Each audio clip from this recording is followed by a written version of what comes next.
Buenos días, profesor.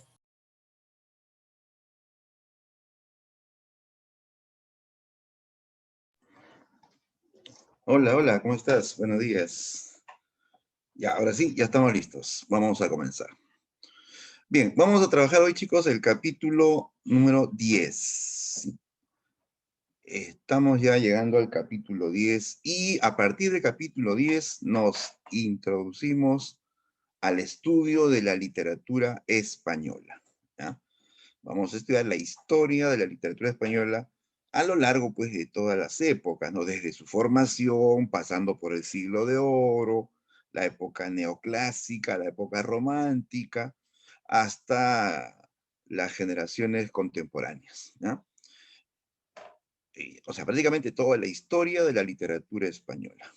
¿Y por qué estudiamos la historia de la literatura española? ¿Se ha preguntado eso? ¿Por qué? ¿Y por qué no estudiamos la historia de la literatura rusa, la literatura inglesa, ¿no? Porque sí estudiamos algunos autores, ¿no? Pero así dispersos, ¿no? Pero no la historia completa, ¿no? ¿Por qué estudiamos la literatura española completa? ¿No?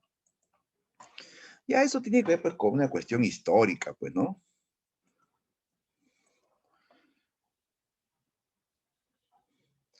De hecho, que es una literatura notable, destacable, con grandes figuras, pues, ¿no? Pero sobre todo, ¿por qué nosotros estudiamos más esa literatura? Porque no olviden, chicos, que nosotros fuimos conquistados por los españoles, pues, ¿no? Y durante más de 3 siglos fuimos colonia de España, ¿no? De tal modo que desde entonces, pues, nuestra literatura ha sido muy dependiente, ¿no? De la literatura española. Entonces, prácticamente lo que se da en España se va a dar en América y en el Perú, ¿no? Entonces, de ahí pues esta relación, este vínculo, ¿no? Con la literatura española, ¿no? Entonces vamos a comenzar hoy con la primera etapa, la época en que se formó la literatura española y que va digamos, a enmarcarse en la Edad Media, ¿ya? Entonces se hablará pues de literatura medieval española, ¿ya? Literatura medieval española. Hoy nos centramos en la época de la formación o la época de los orígenes de la literatura española. Y vamos a hablar de una obra, pues, emblemática de esa época. La obra más famosa, la cumbre de la literatura española medieval, ¿no? El poema del Mío Cid, ¿ya? Que también se puede decir cantar del Mío Cid. Es lo mismo, ¿eh? El poema del Mío Cid o el cantar del Mío Cid, ¿sí? Esta es la obra nacional, digamos, del pueblo español, ¿no? Y que justamente representa esta primera época, este primer momento de la literatura española. ¿Ya? Ojo, aclaremos que en esta época todavía no existe una nación española propiamente, ¿eh? Estamos hablando de una época en que en la península ibérica, o sea, lo que actualmente es España, lo que existían eran pequeños reinos, ¿no? Pequeños reinos, ¿no? El reino de Castilla, de León, de Navarra, de Granada, en fin, ¿no? Eran pequeños reinos, que luego se van a ir unificando, ¿no? Para formar, pues, lo que actualmente es España, ¿ya? Pero ya en ese contexto, se va pues a ver el surgimiento de una literatura en lengua castellana. Bien, vamos a la época, al contexto. ¿Qué sucede históricamente con España, no? España en la Edad Media. Tú sabes que España a lo largo de la historia pues ha sido invadida muchas veces, ¿no? Muchos pueblos foráneos invadieron la península ibérica, pero hubo una que fue la más larga. ¿Cuál fue la más larga invasión que soportó España? La invasión más larga que soportó España, que incluso duró cerca de 8 siglos. Invasión que duró casi 8 siglos. Claro, así es, Aarón. Los árabes, la invasión de los árabes, correcto, ¿no? Sí, los árabes invadieron España en el siglo VIII, específicamente en el año 711, ¿no?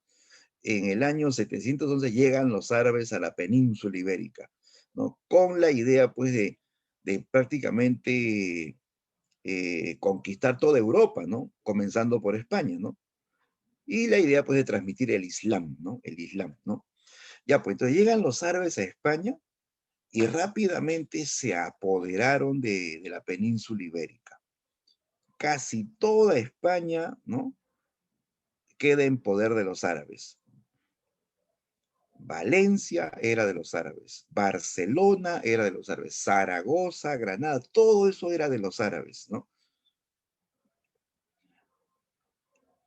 Solamente quedó la franja norte de España, ¿no? Ocupada por cristianos españoles. Pero desde el norte comienza pues una guerra de independencia, una guerra para recuperar los territorios perdidos, conocida como la Guerra de Reconquista. Ya recordemos, este es el punto clave de este periodo.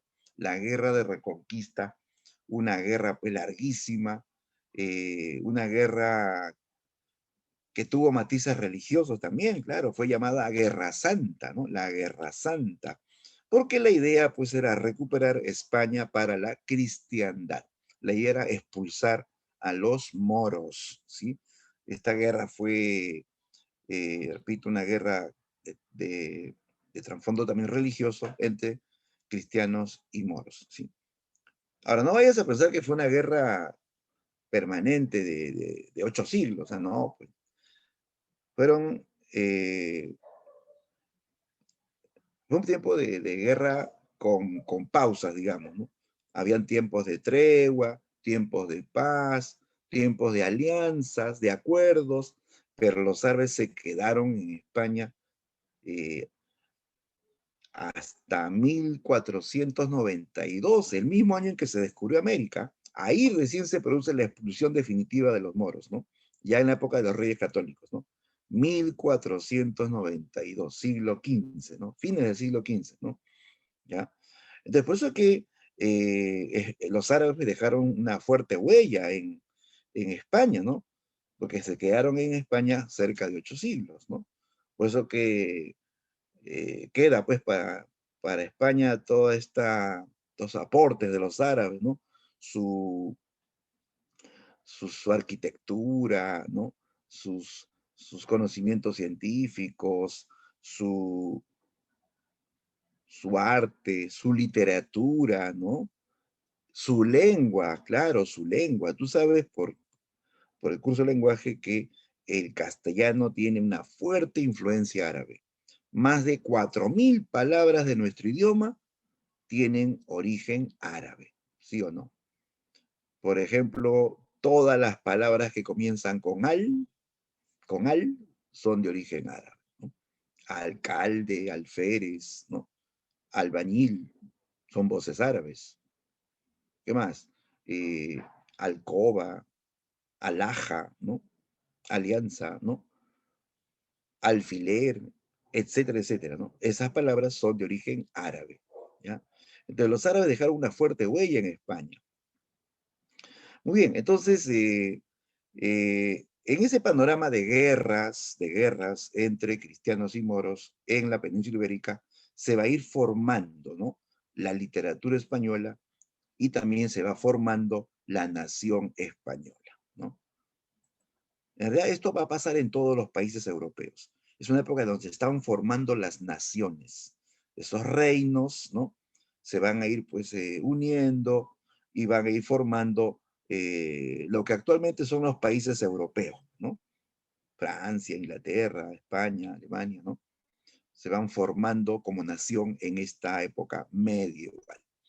Bien, vamos a, a también tener en cuenta que si es la Edad Media, tú ya sabes que en la Edad Media la cosmovisión es pues esencialmente teocéntrica, ¿no? Claro, es una época en donde todo se rige bajo el pensamiento Dios es el centro de todo. Además, se desarrolla en un ambiente feudal, ¿sí? Un ambiente feudal donde la vida pues es mayormente en el campo, donde hay grandes señores que luego pasarán a ser pequeños reyesuelos, ¿no?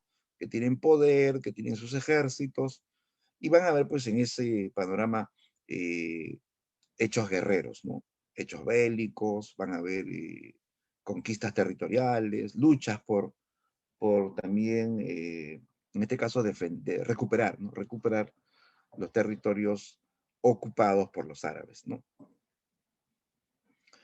Bien, entonces ya entramos de llano a la literatura española. Ya, primero los antecedentes. Mira, antes que se componga el Cantar del Mío Cid, eh, van a haber algunos antecedentes que vale la pena citar. Ya, primero tengamos en cuenta que para que ya exista una literatura española, tiene que ya forjarse la lengua, ¿no? La lengua española. Y ya todos sabemos que la lengua española tiene también origen medieval, ¿no? Que se origina, ¿no? A partir del latín, ¿sí? El latín vulgar, pero que recibe la influencia de otras lenguas, ¿no? El aporte visigodo, el aporte también de los árabes, lógicamente, ¿no? Van a ir forjando la lengua española, ¿no? Entonces, se habla ya español, diferenciado del latín, ¿no? Que era la lengua, pues, universal, ¿no? Ya comienza a hablarse castellano, mejor dicho, ¿no? El romance castellano, ¿no? Y llega, pues, el momento en que se va a escribir en castellano, ¿ya? Y justamente la primera forma escrita en castellano se denomina glosas, ¿ya? Las glosas. Las glosas emilianenses, ¿ya? Que se escribieron en el siglo X, ¿ya? En la Edad Media, siglo X, eran breves explicaciones del latín, ¿ya? Breves explicaciones del latín que se hacían al, al lado derecho de las hojas, ¿no? En esa época se escribían en hojas de papiro, a mano, ¿ya? No había imprenta, todo se escribía a mano, en latín, ¿ah? Todos los textos escritos en la Edad Media eran en latín. O sea, todo lo que eran documentos filosóficos, religiosos, se escribían en latín. ¿Y qué era la glosa? La glosa era una breve explicación del latín al lado derecho de la página. Como ves acá, fíjate, miren la imagen, aquí vemos una hoja escrita en latín, y acá a la derecha, si te das cuenta, también hay un escrito al margen derecho, está escrito, y esto va a estar en castellano, ¿ya? Para traducir, para traducir el texto que está en latín, se va a escribir al margen derecho en castellano. Por ejemplo, ¿no? Supongamos que ahí esté el Padre Nuestro, ¿no? ¿No? Todo en latín, por supuesto, ¿no? Y dice, lógicamente, en latín, Pater Noster, quies in caelis, sanctificetur nomen tuum. Y sigue al final, y dice al final, per seculae seculorum. Ya todo eso está en latín, ¿ah? Entonces, el monje que hace este escrito, como de repente la parte final no es tan, no es tan conocida, lo va a traducir. Y en vez de decir per seculae seculorum, él va a describir acá por los siglos de los siglos, ¿ya? O sea, la glosa es eso, es una traducción, ¿ya? Es una traducción de un pasaje en latín, ¿ya? En latín. Así se escribió por primera vez en castellano, ¿ya? La glosa es la primera forma escrita en castellano, ¿de acuerdo? Ya, pero pregunto, ¿esto será literatura, chicos? ¿Esto es una obra de arte? ¿No? O sea, la idea de literatura como hoy la manejamos, un arte verbal, estético, ¿no? ¿No? Que se perenniza. No, pues chicos, esto no es literatura, esto es simplemente una breve explicación, ¿ya? Es una breve explicación de latín. Todavía no tiene un nivel literario, pero lo importante es que esto es la primera forma escrita en castellano. ¿Listo?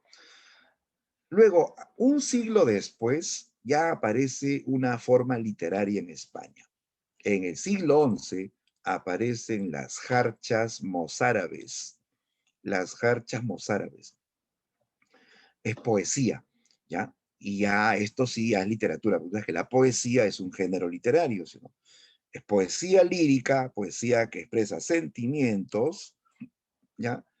En este caso, en dialecto mozárabe, ¿ya? El mozárabe. ¿Qué era el mozárabe? Dialecto mozárabe era una variante del castellano, ¿ya? Era una variante del castellano, pero con muchas voces del árabe, de la lengua árabe. Ya, lógico, ten en cuenta que en esta época están conviviendo españoles y árabes. Ah, por cierto, cuando los árabes invaden, la población civil no se va. Los que se van son los militares, los guerreros, se van al norte para, ¿no?, planear la independencia, ¿no? Pero la población civil mayormente se queda en sus casas, en sus territorios, ¿no? Pero ellos van a someterse a los árabes, van a tener que pagarle tributo, van a tener que someterse a sus leyes, ¿ya? Pero van a convivir entre árabes. Entonces, tanto tiempo convivieron los cristianos españoles entre árabes que su castellano se va impregnando de árabe. Entonces, a esa variante del castellano con voces árabes se le llama mozárabe, ¿ya? El dialecto mozárabe, ¿ya? Esto ya sí es una composición literaria. Es la primera manifestación literaria en España, ¿ya? Pero en mozárabe. Y aquí tenemos un fragmento de una jarcha. En realidad las jarchas son poemitas, 3, 4 versos, ¿no? Y se acaba. Por ejemplo, esta jarcha, fíjate la lengua. Dice, vaise meu corachón de mí, ya rab, si se me tornará, tan mal meu dolet, lil Habib, enfermo jet, ¿cuándo sanará? Oye, ¿se entendió algo esto? Generalmente no, pero te das cuenta que sí hay algunas palabras que sí se entienden o que se parecen al castellano, ¿no? Corachón es corazón. De mí es de mí, ¿no? Por acá tan mal, por acá veo enfermo, ¿cuándo sanará? ¿No? Pero vemos también muchas voces árabes. Baise, Mib, Tornarat, Habib, ¿no? Jet, ¿no? Son voces árabes. Ya, traducido al castellano actual, significa lo siguiente. Mi corazón se va de mí. Oh Dios, ¿acaso volverá a mí? Tanto me duele por el amado. Enfermo está. ¿Cuándo sanará? Ah, te das cuenta que es una especie de lamento amoroso, ¿no? De lamento amoroso. ¿Sí? Dice, mi corazón se va de mí. Oh Dios, dice, ¿acaso volverá? ¿No? Tanto me duele por el amado. Habibi significa amado. Enfermo está, ¿no? Su corazón, ¿no? ¿Cuándo sanará? Es un lamento amoroso, ¿no? Por la ausencia de un ser amado, ¿no? De un ser amado, ¿no? Entonces, las cartas eran poemas sentimentales que aparecen en la península ibérica en el siglo XI, y con esto ya podemos hablar pues de una literatura propiamente en lengua castellana, o en una variante, mejor dicho, del castellano. Una variante del castellano llamado mozárabe, ¿no? Ya, pero eran poemitas tan cortos y tan simples que, digamos, no van a tener, pues, el peso, la categoría, ¿no? Para ser, pues, el inicio o la obra más importante, digamos, ¿no? Pero sí va a ser una primera manifestación literaria, porque la obra más importante definitivamente en la Edad Media española fue el poema del Nido Cid, que aparece un siglo después, un siglo después. Ya, pero recuerda la jarcha como la primera manifestación literaria en España, ¿ya? Primera manifestación literaria en España antes que el mío, sí. Y entramos al siguiente siglo, el siglo XII. En el siglo XII, ahí aparece el poema El mío, sí. ¿Ya? A este periodo se le conoce como el Mester de Juglaría. Mester de juglaría, ¿ya? Mester significa oficio, trabajo. Juglaría deriva de juglar. Y se acuerdan de los juglares. ¿Qué eran los juglares, chicos? Creo que lo mencionamos en literatura medieval universal, ¿no? Cuando hablamos de literatura medieval universal, ¿no? ¿Qué eran los juglares, no? Bueno, este es un concepto amplio, ¿eh? Porque más lo recordamos como poetas populares, especies de narradores populares, ¿no? Que iban a las calles, a las plazas, a los mercados, ¿no? A cantar hazañas de héroes, ¿sí? Ya, pero el juglar en realidad era un artista de la calle. Un juglar te podía cantar, un juglar podía hacer acrobacias, podía hacer contorsionismo, ¿ya? El juglar era un artista de la calle. La idea era divertir al pueblo para ganarse la vida. Como vemos hasta ahora, pues que hay chicos que se ganan la vida haciendo, ¿no?, espectáculos en la calle, acrobacias, ¿no? O contando chistes también, ¿no? Entonces, los juglares eran ese tipo de artista, el artista popular, ¿no? Ya, pero ellos van a ser importantes porque justamente van a crear narraciones medievales sobre héroes, ¿no? ¿Y cómo se llaman estos relatos épicos medievales? ¿Ah? ¿Cómo se llaman estos relatos épicos medievales? Lo más típico, pues chicos, de la Edad Media, ¿no?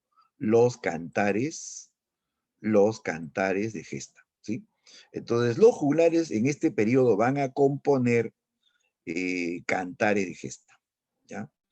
Que se van a transmitir siempre en forma oral, ¿ya? Oral. Recuerda que el juglar canta para el pueblo, y el pueblo es en ese tiempo analfabeto. Solamente los nobles y las jerarquías religiosas tenían instrucción. El pueblo era analfabeto. Entonces, el juglar le transmite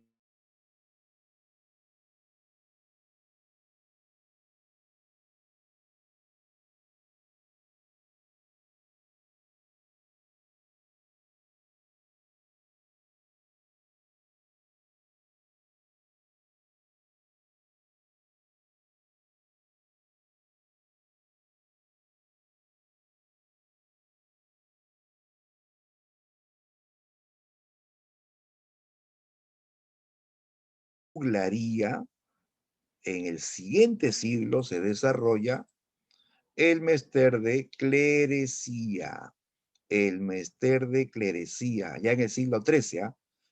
Juglarías en el siglo XII, clerecía en el siglo XIII. ¿Ya? Mester de clerecía significa oficio del clérigo, oficio, trabajo del clérigo.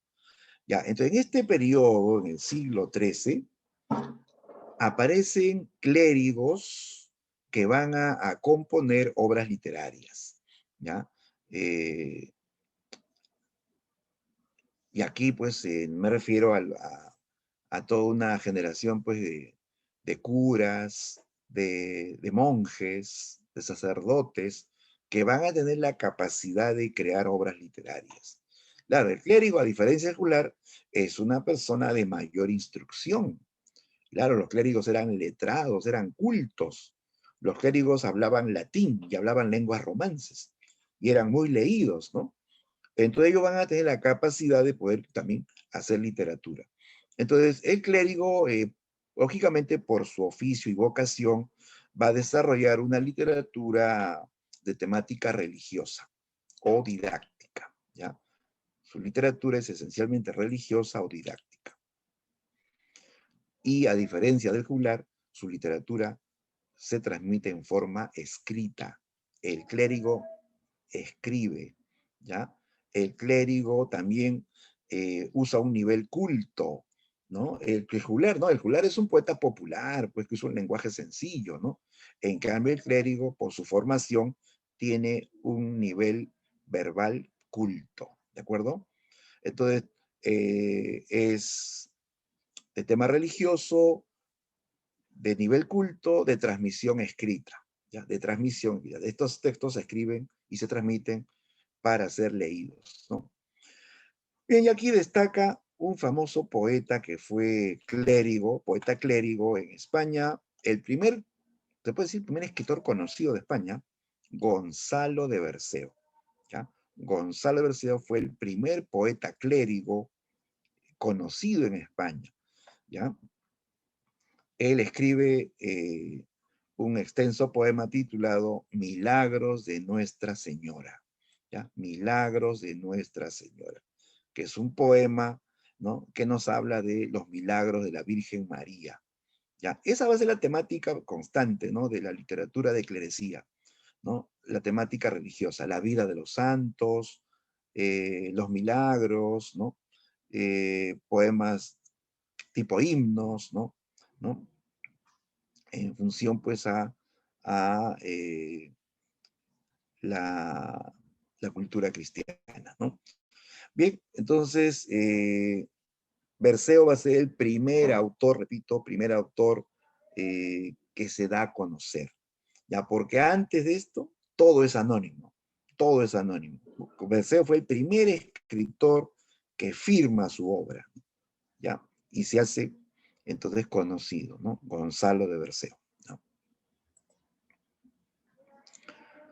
Bien, entonces hemos visto que hay dos mesteres, el de juglaría, ¿no?, transmitido por los juglares que componen cantares de gesta, y el de clerecía, transmitido por los clérigos que desarrollan literatura religiosa o didáctica, ¿no? Va a haber un final de la Edad Media en el siglo XV, ya no quería pasar por alto esto, en el siglo XV se cierra ya esta época de formación medieval con la aparición de un texto importante también en lengua española titulado Coplas a la muerte de su padre. Coplas a la muerte de su padre. A ver, ¿alguien sabe quién escribió Coplas a la muerte de su padre? Coplas a la muerte de su padre. A ver, googlea quién escribió Coplas a la muerte de su padre.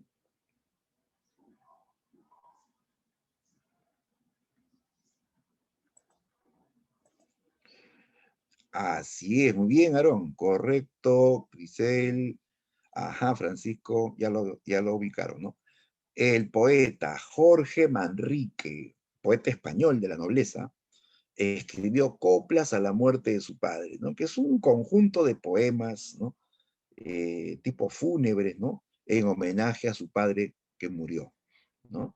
Él reflexiona sobre la vida y sobre la muerte, ¿no? Ahí donde dice estos famosos versos: nuestras vidas son los ríos que van a dar en el mar, que es el morir, ¿no? Ah, es una metáfora, ¿no?, precisa, porque sí, nos parecemos a los ríos.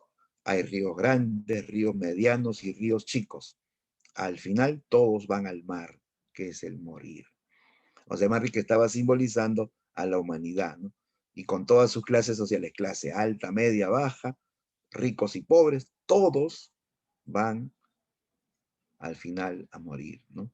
Todos nos igualamos ante la muerte, ¿no? Entonces Manrique fue un poeta que puso punto final a esta primera época de la literatura española, ¿no? La época de formación, la época medieval, ¿no? Bien, pero el tema central de esta clase, chicos, es el poema del Mío Cid. Entonces vamos a analizar la obra más importante de este periodo, ¿ya? Esto es considerado, chicos, el primer monumento de la literatura española, ¿ya? O sea, la primera gran obra de la literatura española. Porque esto sí es una obra, pues, representativa, pues, ¿no? Ahí se puede ver eh, no solamente la historia de España, sino su cultura, su religiosidad, ¿no?, su idiosincrasia, ¿no? Es una obra nacional, ¿no? En cambio, las jarchas que mencionamos al comienzo de las jarchas son poemitas cortitos y donde incluso hay mucha influencia árabe, ¿no? En cambio, el mío sí es un texto puramente castellano, ¿no? Castellano, ¿no?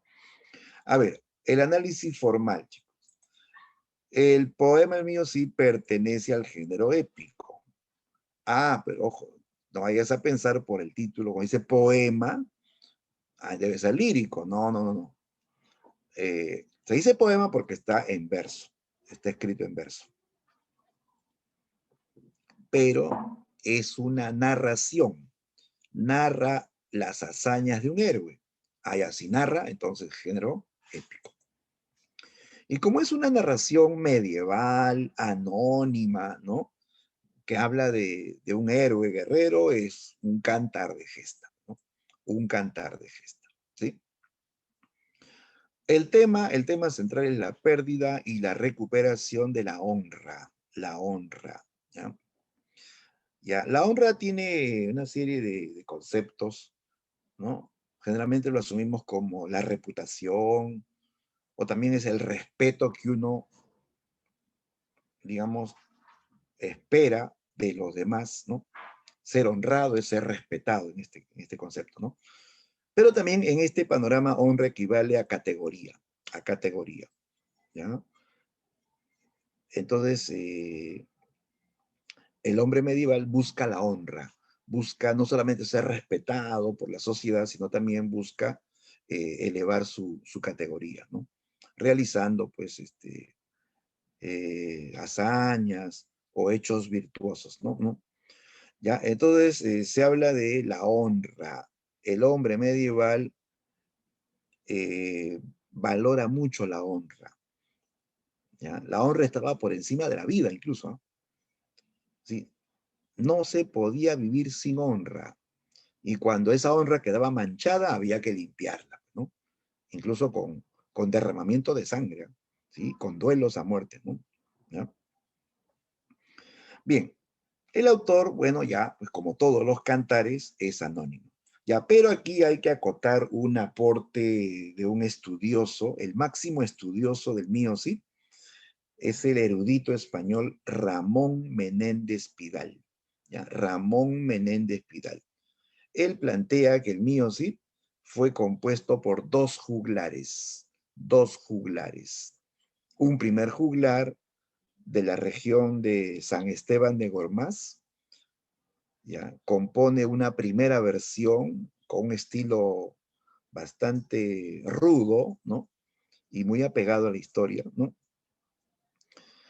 Y 10 años después, en el año 1120, un segundo juglar de la región de Medinaceli lo va a refundir, o sea, lo va a recomponer y le agrega algunos elementos fantásticos y poéticos, ¿ya? O sea, el mío Cid es el trabajo de dos juglares. Ahí han entrado dos manos, ¿no? Se dice esto por las, los estilos que se combinan, ¿no? En el texto, ¿no? Ya, pero los juglares son anónimos, ¿ya? O sea, al final sigue siendo anónimo, ¿no? Ahora, esta obra tuvo un copista. El copista del Cantar al Music fue Per Abad. Ya, Per Abad hizo la primera copia, ¿no? de la versión original, ¿ya? Una versión original que, por cierto, se destruyó, pero quedó la copia, ¿ya? Y esta copia es lo más antiguo que tenemos del poema mío en la actualidad, ¿ya? La copia de Per Abad es el códice más antiguo, ¿ya? Códice significa manuscrito, ¿ya? Manuscrito, o escrito a mano, ¿sí? Recuerda que en esta época no existe la imprenta. Todos los libros, todos los textos se escriben a mano, ¿ya? De Per Abad hizo una copia a mano de la historia del Music y eso se conserva hasta hoy, ¿ya? Eso existe como una reliquia, ¿no? Es lo más antiguo que existe del Music, porque repito, la versión original se destruyó, ¿ya? Pero durante mucho tiempo se pensó que él era el autor del Music. Claro, como él había hecho el códice a mano y al final puso su firma, escrito por Per Abad en mayo de 1307. Así dice al final, escrito por Per Abad, ¿no? Y todo el mundo decía, escrito por Per Abad, debe ser el autor, pues, ¿no? Entonces quedó con esa idea. Hasta que don Ramón Menéndez Pidal máximo estudioso de la obra, él fue filósofo, lingüista, literato, crítico, ¿no? Él nos aclara que en aquellos tiempos medievales, ¿no? La palabra escribir era sinónimo de copiar, ¿sí? La palabra escribir era sinónimo de copiar, ¿ya? Entonces, como dice, escrito por Perabat, se debe entender como copiado por Perabat, ¿ya? Copiado por Perabat. Entonces, no es el autor, él es el que hace la primera copia del poema en Music, ¿ya? Bien, este códice de Perabat va a quedar guardado durante siglos, ¿ah? Durante siglos, hasta que fue encontrado ya en el siglo XVIII, ¿ah? Fue encontrado por el español Tomás Antonio Sánchez, ¿ya? Tomás Antonio Sánchez encuentra este códice de Perabat, pero que estaba mutilado, ¿no? Que estaba mutilado, estaba incompleto, le faltaban 3 hojas, le faltaban 3 hojas. La primera hoja, la del inicio, y 2 hojas del contenido, ¿no? Entonces, por ejemplo, no se sabía cómo comenzaba la obra, porque le faltaba la primera hoja, ¿no? Entonces, Tomás Antonio Sánchez va a completar las partes faltantes, ¿ya? Porque ojo que el mío Cid no es un mito, el mío Cid no es una simple leyenda, el mío Cid existió, es un personaje histórico, ¿ya? Personaje histórico. ¿Cómo se llamaba el Cid, chicos? ¿Cuál es el nombre verdadero del mío Cid? ¿Cómo se llama realmente el Cid, no? A ver quién lo dice, el nombre real del mío Cid.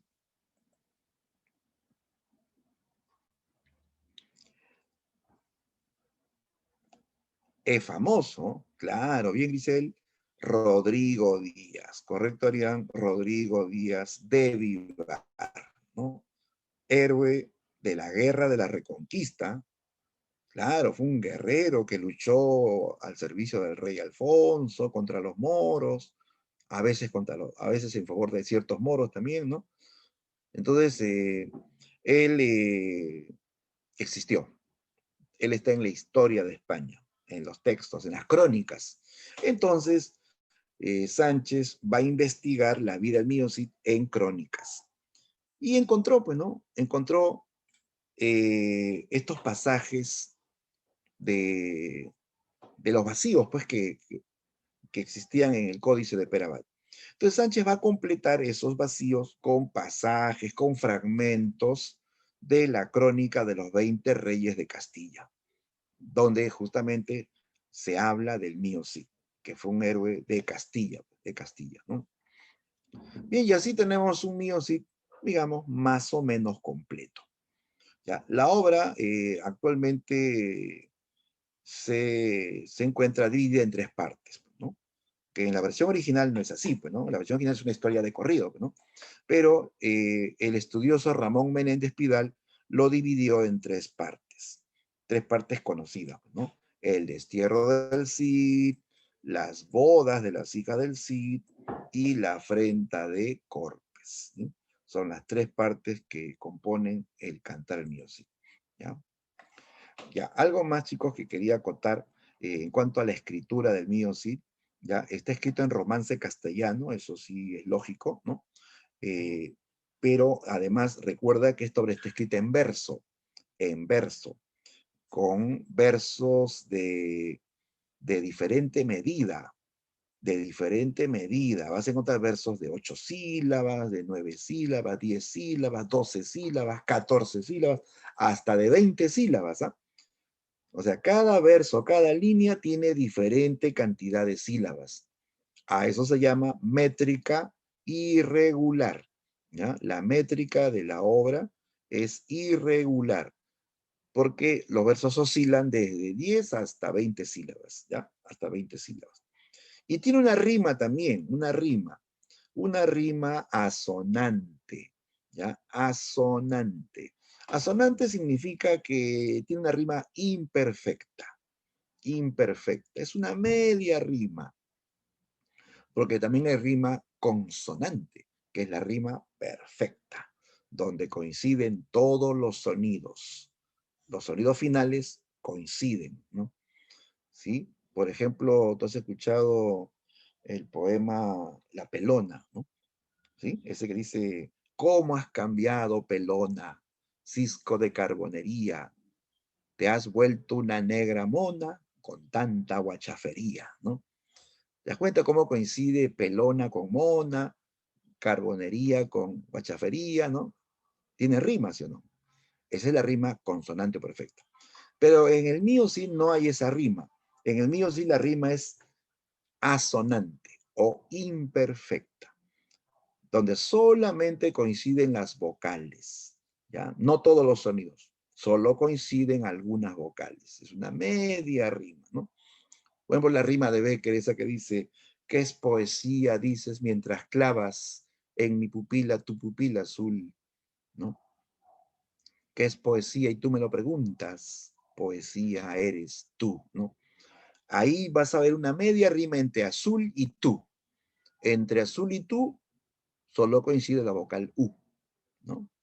¿Sí? Entre clavas y preguntas, ¿no? No son igual. Untas, clavas, no son iguales. Pero hay algo, una media rima, ¿no?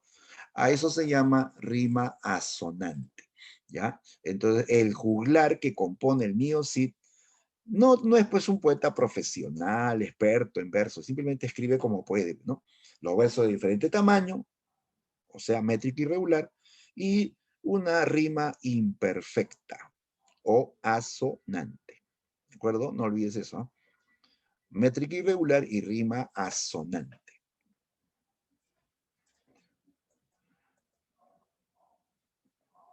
Tenemos aquí a los personajes principales de la obra. ¿Ya? Los personajes principales. A ver, reconozcamos a los personajes y luego vemos el argumento.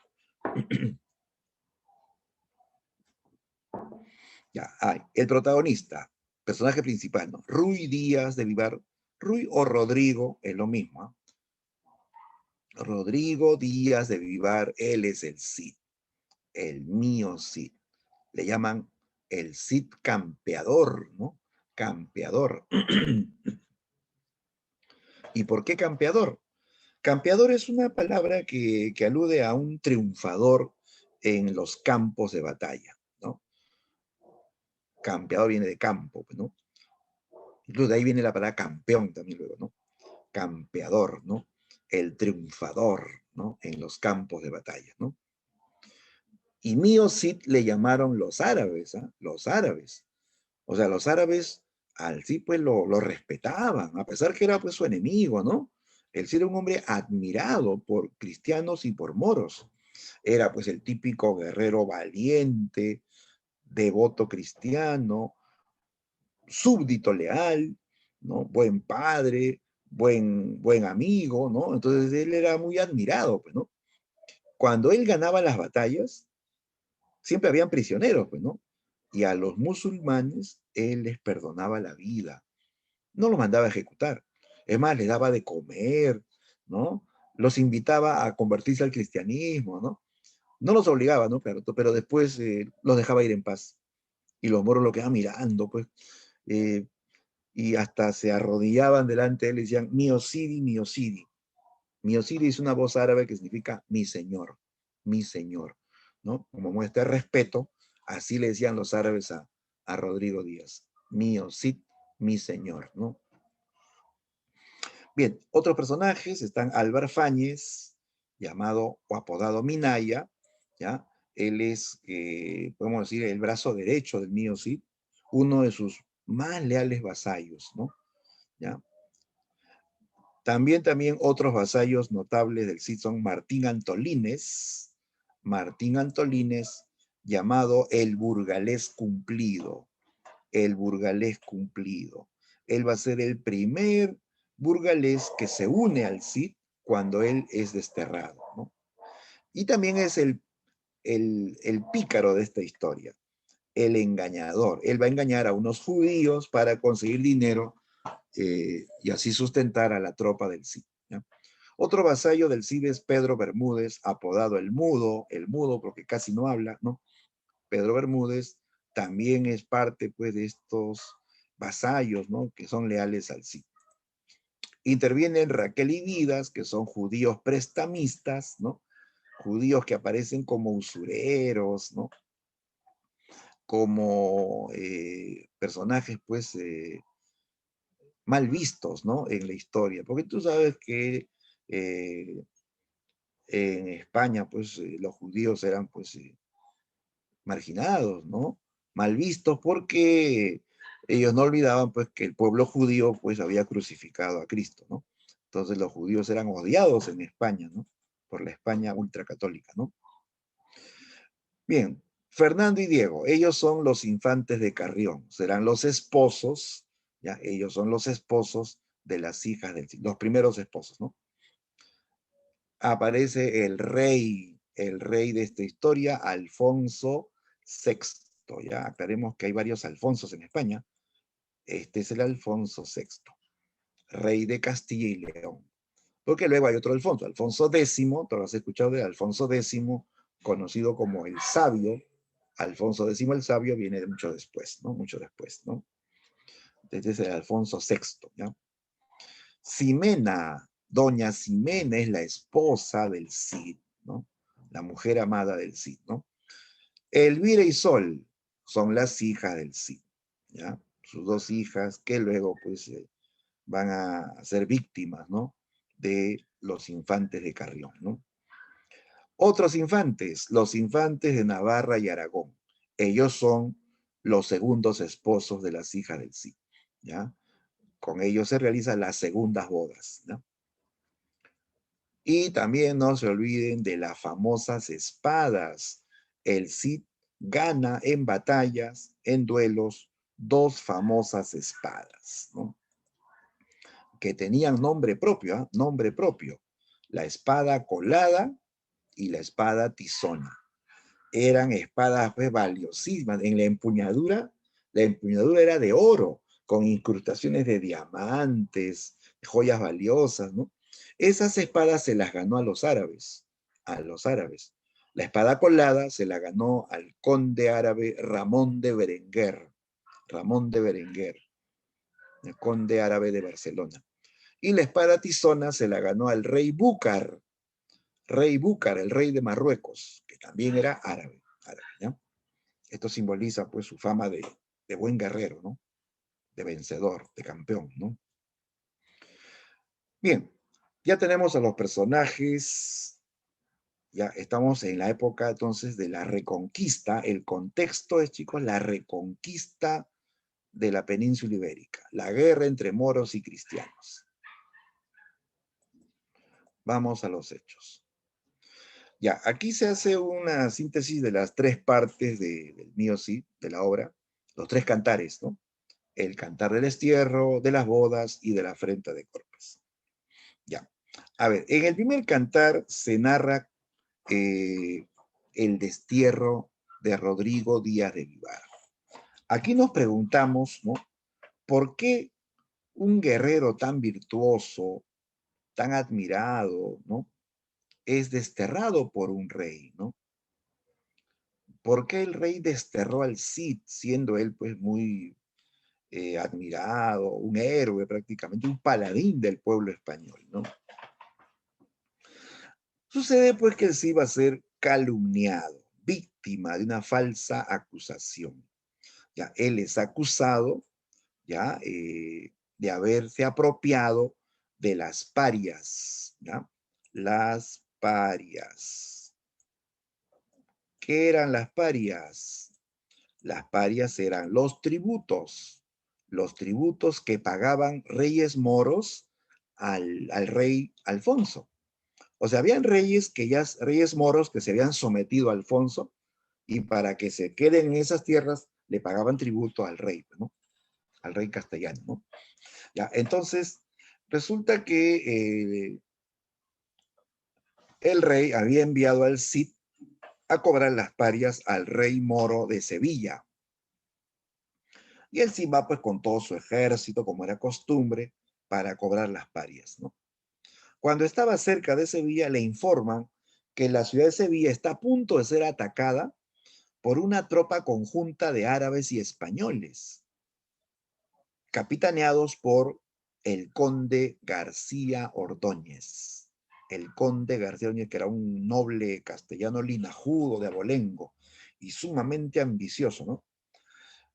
Entonces, Sila, al enterarse, envía un mensajero indicando que si atacan Sevilla, él va a intervenir con sus tropas, que él va a defender al rey de Sevilla, porque es vasallo de Alfonso VI. García Ordóñez se burló de esa advertencia y ordenó el ataque. Dice que cientos de moros y castellanos aliados atacaron Sevilla. Arrasaron con la ciudad, la saquearon, la incendiaron, se llevaron sus tesoros. Cuando el Cid se entera de eso, él ordena la persecución. Él con todo su ejército persigue a la tropa invasora y los alcanza en una pampa y se desata una gran batalla, ¿no? Una batalla que terminó con el triunfo del Cid. El Cid derrota a los invasores, recupera los tesoros, se los devuelve al rey de Sevilla, ¿no? Incluso el rey generoso le da una recompensa al Cid por haberlo ayudado, ¿no? Pero resulta que cuando él pasa revista a los prisioneros, entre los prisioneros encuentra al conde García Ordóñez, que ya desde hace tiempo le tenía rencor y envidia a Rodrigo, porque Rodrigo era admirado y él pues no era, era un noble de baja categoría. Rodrigo pertenecía a la orden de los infanzones. Él era un infanzón. Un infanzón es noble, pero de bajo rango, ¿ya? Noble de bajo rango. En cambio, en España habían pues nobles muy linajudos, de grandes fortunas, dueños de grandes extensiones de tierras, ¿no? Los nobles de abolengo eran los más ricos, pues, ¿no? Ya, entonces, ya, pues este García Ordóñez le tenía rencor y envidia al Cid. Ahora, Rodrigo lo ve, pues, ¿no? Entre los prisioneros, lo ve al soberbio conde García Ordóñez, que una vez más lo desprecia, lo insulta al Cid. El Cid se acerca a él, le agarró de la barba, ¿no? Y lo meció de la barba. Sí, lo meció de la barba. Ah, eso era humillante, pues chicos, para la época eso era humillante. Mecerle la barba a un noble español era humillante, porque la barba era como un símbolo, el símbolo del honor, de la categoría, pues, ¿no? Y él sí le meció la barba al conde García Ordóñez. Por eso que este García Ordóñez va a jurar la venganza. Rodrigo, como siempre generoso, lo deja en libertad, lo deja irse. García Ordóñez jura la venganza. Él vuelve a Castilla y se reúne con los otros nobles de Castilla que también le tienen rencor al Cid, y ahí armaron la calumnia. Lo acusaron del robo de las parias, de haberse apropiado de una parte de las parias, o sea, que le ha robado al rey, ¿no? Y también le recordaron al rey una antigua rencilla, ¿no? Del pasado. El día en que el rey iba a ser coronado, el Cid lo desafió a jurar ante la cruz que él era inocente de la muerte de su hermano. Es que el que iba a ser rey de España no era Alfonso, era su hermano mayor, Sancho II, que murió misteriosamente de un lanzazo en la espalda, ¿no? Y ahí como muere, pues el legítimo heredero ahora tenía que ocupar su lugar el hermano menor, que era Alfonso VI.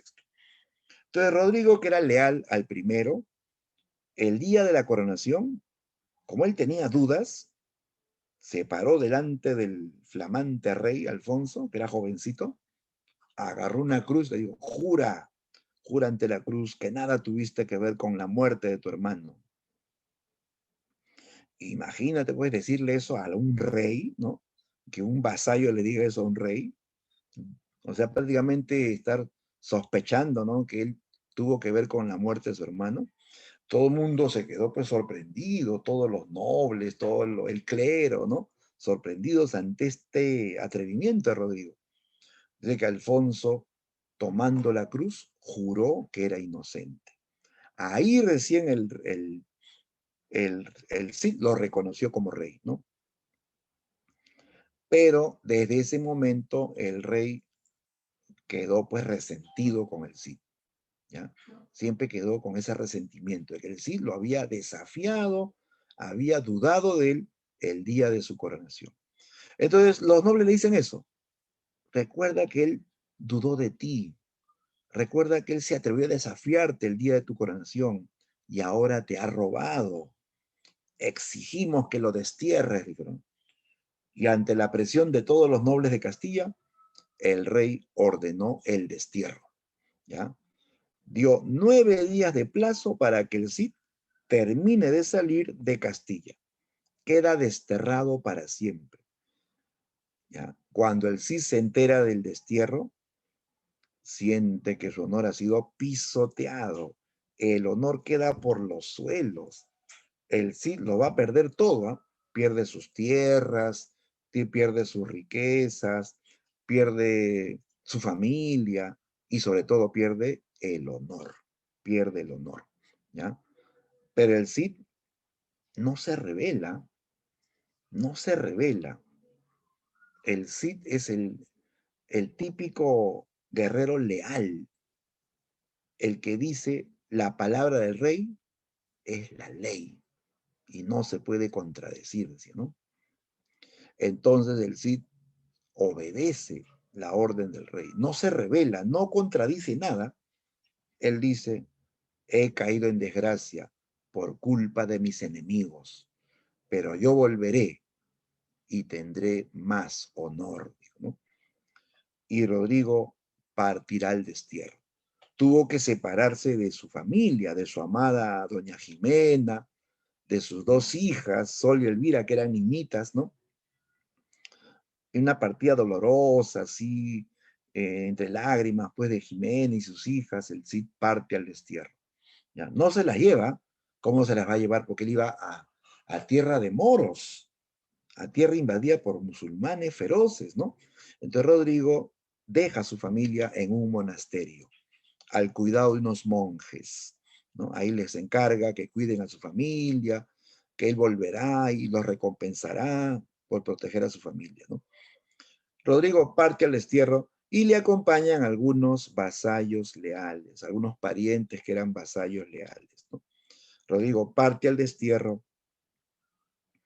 con la idea de eh, hacer méritos para recuperar su honor, ¿no? Bien, en el destierro nadie lo puede ayudar. El Cid con los hombres que le siguen buscan dónde dormir, buscan comida, pero todos le cierran las puertas, ¿ya? Llega a la ciudad de Burgos y todos los burgaleses le cierran sus puertas. Una niña nomás se le acerca al Cid, le dice: señor, todos sienten pena, dijo, ¿no? Pero no le pueden ayudar, porque el rey envió una carta donde decía que aquel que le dé posada o comida al Cid perderá sus bienes y hasta sus ojos. Ahí recién el Cid comprende por qué todos pues le cierran las puertas. El rey lo había prohibido que lo ayuden, ¿no? Y así el Cid pasaba hambre, pasaba frío, vagaba con sus hombres leales, ¿no? Dormían al aire libre. Una noche estaba dormido así en el campo al aire libre y en sus sueños se le aparece el ángel Gabriel. El ángel Gabriel, el mismo que se le apareció a la Virgen María, se le aparece al Cid en sus sueños, ¿ah? En sus sueños. En sus sueños le dice: levántate, Rodrigo, levántate y lucha, libra a tu pueblo, Dios estará contigo, ¿no? El Cid despierta, inmediatamente se persinó, se arrodilló y se puso a rezar, ¿no? Rodrigo es pues un guerrero cristiano, devoto, creyente, ¿no? ¿Ya? Él está convencido de que Dios le ha hablado en sus sueños y que él tiene que luchar. Justamente para limpiar el honor, él va a luchar, va a recuperar territorios invadidos, ¿no? Entonces comienza pues a formar su ejército, él va llamando a la gente para luchar, ¿no? En nombre de Dios, en nombre del rey, contra los invasores, ¿no? Y mucha gente pues se le va a unir porque lo admiraban. El primero que se le une es Martín Antolínez, ¿ya? Este burgalés eh, deja todo, deja su casa, deja su familia por seguir al mío Cid. Y así mucha gente se va uniendo, ¿no? El problema era cómo alimentar a esos guerreros, porque había que darles de comer, había que incluso conseguir armas, ¿no? Entonces Martín Antolínez, el pícaro, ¿no? Él va a buscar a los judíos prestamistas, a los judíos usureros, ¿ya? Llamados Raquel y Vidas. Ellos son los judíos, ¿no? Prestamistas, Raquel y Vidas. Ya pues él va y los engaña, pues le dice, amigos míos, vengo a haceros ricos, mi señor Rodrigo Díaz ha sido desterrado por el rey, ¿no? Pero trae consigo 2 cofres llenos de oro fino, 2 cofres llenos de oro fino, o sea, oro en forma de arena, ¿no? ¿Ya? Él necesita un préstamo para comprar eh, alimentos y armas, ¿no? Necesita 30.000 marcos y dejará en prenda 2 cofres llenos de oro fino. ¿Qué les parece? Dijo, ¿no? Y los judíos, 2 cofres llenos de oro fino por un préstamo. Dijeron, recuerden que son 90% de intereses. No hay problema, dijo Martín. Mi señor pagará los intereses. Entonces, ¿estamos de acuerdo? Sí, de acuerdo, dijeron. Algo más. Para mí quiero una comisión de 30 marcos extras para comprarme ropa y botas. Ya, de acuerdo, dijeron los judíos. Traigan a los cofres. Entonces Martín luego regresa en una carreta, ¿no? Tirada por caballos, trayendo 2 enormes cofres que incluso tenían que cargarlo entre varios, ¿no? Lo pusieron en el suelo. Estos son los tesoros del mío Cid, ¿no? 2 cofres llenos de oro fino, ¿no? Entregadme el dinero. El Cid pide que no toquen sus tesoros. Él volverá, pagará la deuda, los intereses y recuperará sus tesoros. Y los convenció, los judíos le entregaron los 30.000 marcos, los 30 extras de comisión. Martín agarró el dinero, montó sus caballos y se fue rápidamente. Cuando los judíos revisan bien, resulta que no era oro, era arena de río, que parecía oro, era arena de río. Los judíos se dan cuenta que era arena de río y se que cayeron de rodillas, comenzaron a gritar, se rompieron sus vestiduras, los habían estafado. Entonces Martín se convierte así en el primer engañador de la literatura española, el primer pícaro. Pícaro es engañador, ¿no? O sea, antes que aparezcan las novelas picarescas en el Siglo de Oro, ya Martín es un primer personaje pícaro en la literatura española, ¿ya? Porque le engañó a los judíos Raquel y Vidas. Bien, con ese dinero pues pudieron sustentar a la tropa, comprar alimentos, comprarles armas, incluso pagarles a los otros, porque había que pagarles a los guerreros, ¿no? Y así comienzan las luchas del Cid. Comienza él a enfrentarse a moros que ocupaban tierras, ¿no? Eh, tierras de la península ibérica, ¿no? Y va ganando batallas. Triunfa en Alcócer, triunfa en Zaragoza, triunfa en Barcelona. Ahí ganó la espada colada al conde de Barcelona, Ramón de Berenguer. Triunfó en Calatayud. Entonces el Cid se va haciendo famoso por sus hazañas militares y también se hace rico, ¿eh?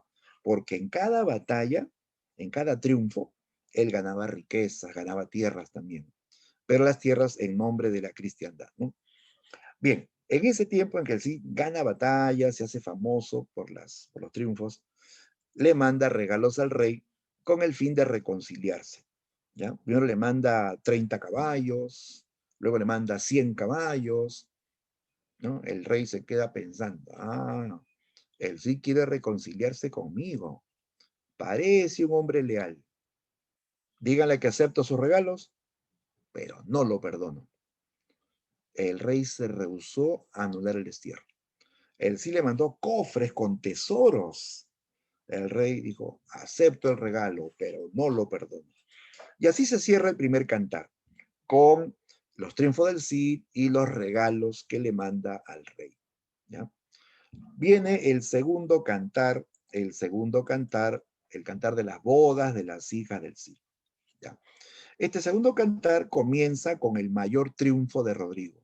Su mayor victoria fue recuperar Valencia, ¿ya? Valencia. Era la región más grande invadida por los árabes. El Cid ha sitiado Valencia durante meses, finalmente ataca y logra expulsar a los moros. Triunfa y expulsa a los moros de Valencia. Toma el control de la ciudad, ¿no? ¿Ya? Eh, en nombre de Dios, del rey y de Castilla, ¿no? Y le manda la corona al rey Alfonso, mandando decir que Valencia ha vuelto a ser cristiana, que él ha tomado en nombre de Dios y de su rey, ¿no? Y que a cambio, lo único que pide es ver a su familia, porque él estaba desterrado y hace años que no veía a su familia. Cuando el rey se entera que el Cid ha tomado Valencia en su nombre, el rey ya no tiene dudas, ¿no? El Cid realmente es un hombre leal, dijo, ¿no? En toda España no hay otro hombre igual, dijo, ¿no? Y el rey decidió anular el destierro, reconciliarse con el Cid, y llevarle a su familia para que se reencuentren. Y así parte una caravana de Castilla, llevando a la familia del Cid hacia Valencia. El Cid espera en la entrada de Valencia con todo su ejército bien formado, ¿no? Y ya viene pues la tropa del rey también. El Cid está emocionadísimo porque sabe que viene el rey con su familia, pues, ¿no?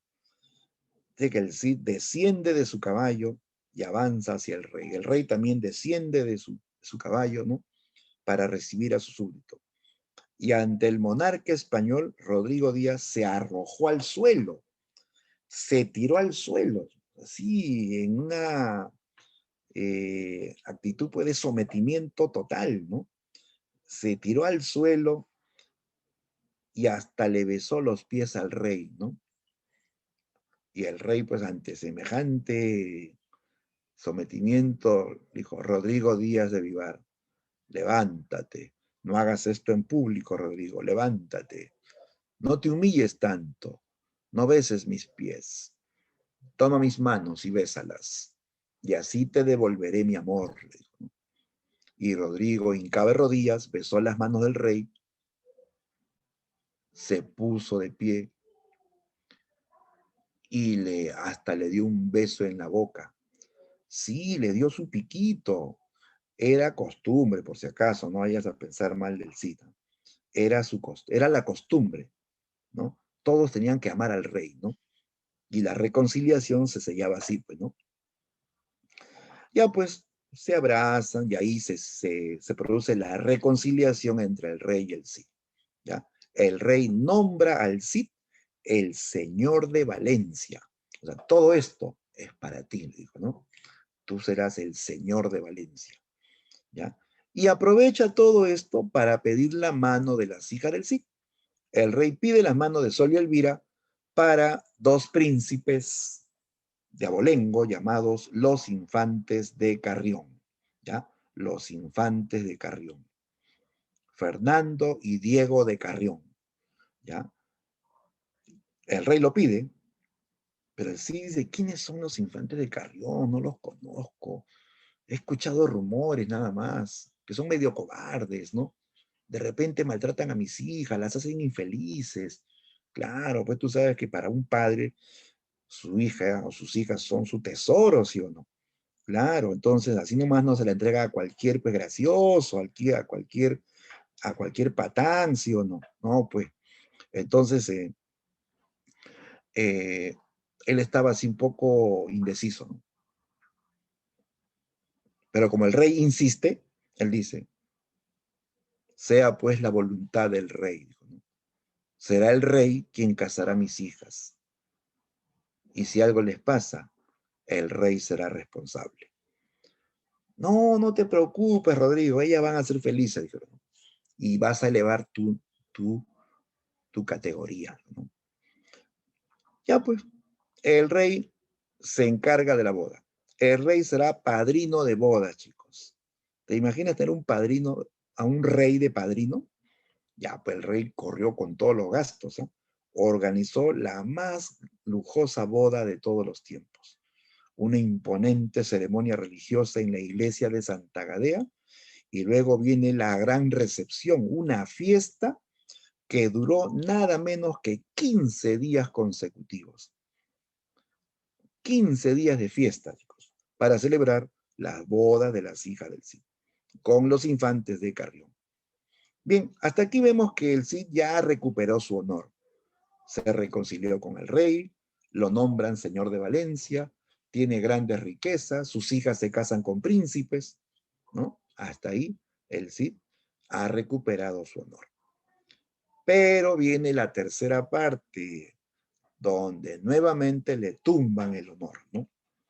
El tercer cantar, el cantar de la afrenta de Cortes. Ya, afrenta es humillación, afrenta es deshonra, ¿no? Es dañar el honor, ¿ya? Bien, resulta que aquí nos hablan de los actos de cobardía de los infantes de Carrión. Este tercer cantar comienza con un episodio bochornoso para los infantes de Carrión. Resulta que ya ellos están casados pues, con las hijas del Cid, ¿no? Y todos viven en Valencia, ¿ya? Estos infantes no se han casado por amor a las hijas, ¿eh? Sino por ambición. Ellos querían tener la riqueza que había ganado el mío, sí, ¿ya? O sea, no era amor al chancho, era los chicharrones, chicos, ¿no? ¿Ya? Entonces, ellos siempre estaban planeando, ¿no? Cómo apoderarnos de la riqueza del sí. Una noche sí que estaban deambulando, planeando cómo apoderarse de las riquezas. Mientras todos dormían, ellos deambulaban. Esa noche se soltó un león que estaba enjaulado. Un león que era la mascota del Cid, ¿eh? Sí, el Cid, el héroe, tenía su mascota, no era un perro, un gato, era un león, fíjate, un león. Son leones africanos bravazos, pues, ¿no? Ya, que estaba enjaulado. No se sabe cómo el león se escapó de la jaula. Y los infantes vieron al león de cerca. Así que cuando vieron al león, palidecieron, se orinaron y comenzaron a correr dando gritos. Gritaban como locas, pidiendo auxilio. Se metieron al aposento donde está dormido el Cid, gritando. Todos se despiertan, ¿no? El Cid también se despierta y ve a los yernos detrás de la columna gritando con cara de espanto: Señor, sálvenos del león, nos iremos a Carrión, ¿no? Así, completamente, pues, aterrados, ¿no? El Cid siente vergüenza ajena, pues, de la cobardía de sus yernos, se levanta, se pone su capa y sale a enfrentarse al león. Todos le dicen, el león está cerca, el león viene, ¿no? Él sí sale a enfrentarse al león. Ni siquiera agarró una espada, un escudo, nada, sin nada. Salió a enfrentarse al león. Cuando se encontraron cara a cara el león y el Cid, adivinen quién se asustó. El león. El león se asustó con el Cid. Cuando vio al Cid, el león agachó su cabeza. Levantaba y otra vez agachó su cabeza. Y así levantaba y agachaba su cabeza. Y no lo ataca. El Cid se acerca y lo agarra de la melena con sus dos manos. Y le hunde el hocico. Y luego lo acaricia. Quieto, muchacho. Lindo gatito. Lo agarró de la melena de nuevo y lo metió hasta su jaula. Oye, ¿eso te parece cotidiano? ¿Te parece algo así verosímil, creíble? No, pues, ¿cómo vas a someter a un león si a veces no puedes ni bañar a tu gato, sí o no? ¿No? ¿No? A veces ni bañas, tu gato ni se deja bañar, sí o no, ¿no?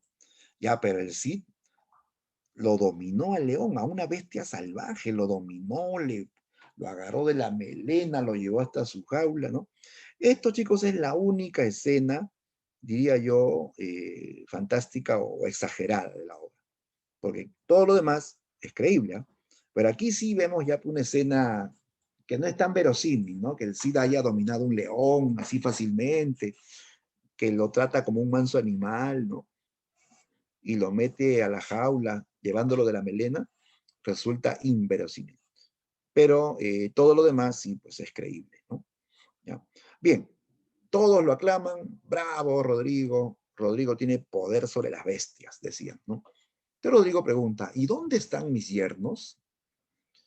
Están escondidos, dijeron, ¿no? Todos fueron a buscarlos y los dos cobardes seguían detrás de la columna con su cara de espanto, ¿no? Escondidos, ¿no?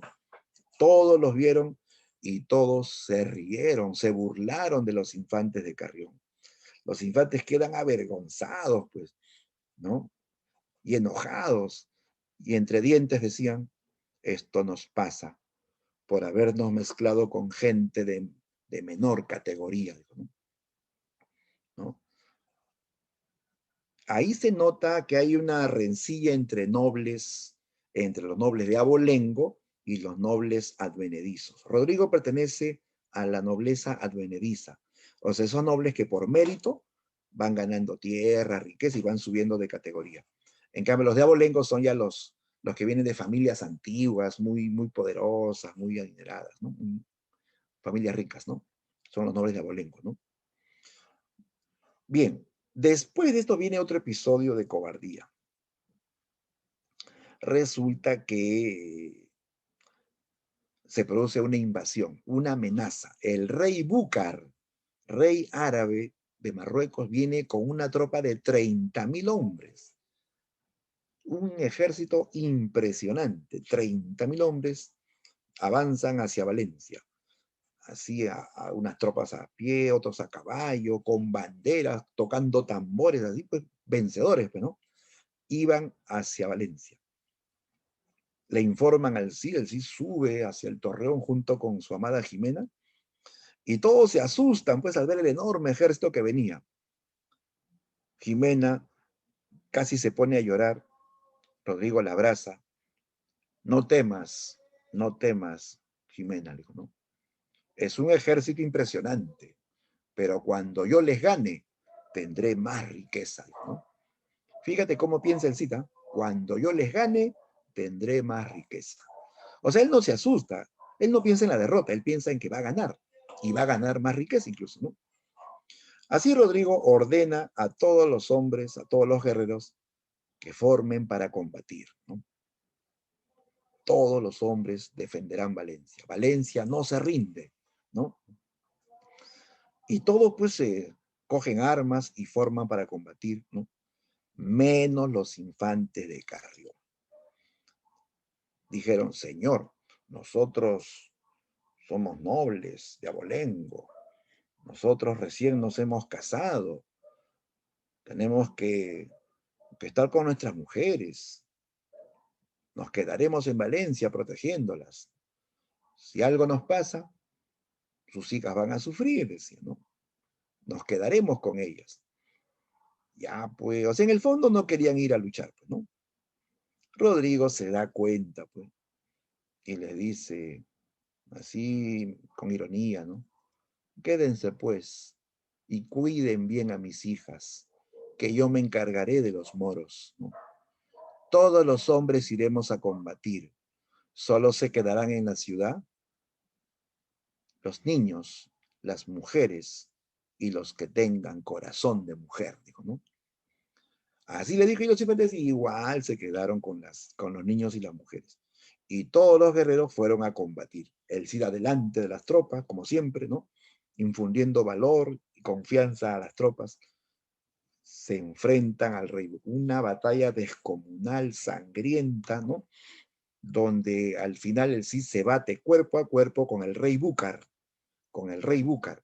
Luchan, combaten en ese duelo, el Cid de un espadazo, lo decapita, le tumba la cabeza al rey Búcar, ¿ya? Y se apodera de su espada, la espada tizona, de incalculable valor, ¿no? Así los españoles, los cátaros vuelven triunfadores, cansados, malheridos, ¿no? Y celebran la victoria. Los infantes conchudos también celebran sin haber luchado, ¿no? Pero todos los veían mal a los infantes de Carrión. Todos los tildaban de cobardes, ¿no? De príncipes engreídos, ¿no? Que no tenían honor, ¿no? Todo esto hace pues que los infantes decidan vengarse, ¿no? O sea, el hecho de que los vean como cobardes, de que se burlen de ellos, va a provocar que ellos tomen venganza. Y se van a vengar con las hijas del Cid, con las hijas del Cid, ¿sí? Los infantes le dicen al Cid que van a viajar con sus mujeres, con Sol y Elvira, ¿no? Que van a ir hacia Carrión para recibir sus herencias, ¿no? Creyendo esto, el Cid les manda criados, les da provisiones, les da la dote que todo padre daba cuando se casaban las hijas, ¿no? 30.000 marcos, ¿no? De dote, ¿no? Después le da sus espadas, la colada y la tizona, se las entregó a sus yernos para que defiendan a sus hijas, ¿no? Y así le mandó guardianes para que los cuiden en el camino. Toda una caravana parte desde Valencia hacia Carrión, que era un viaje larguísimo, de varios días, ¿no? Avanza la caravana hasta que llegaron a un bosque, a un robledal llamado Corpes, el robledal de Corpes. Allí ellos se van a vengar del Cid, humillando a las hijas. Las hijas van a ser azotadas. Los infantes le van a dar duro, con azotes a las pobres hijas del Cid. Ellos dijeron primero a los guardias, sigan avanzando. Nosotros nos quedaremos esta noche aquí con nuestras mujeres. Queremos solazarnos con ellas. Mañana les alcanzaremos. Y así la caravana siguió avanzando. Y ellos se quedaron con sus mujeres, ¿no? Armaron sus tiendas para dormir y pasaron la noche con sus mujeres.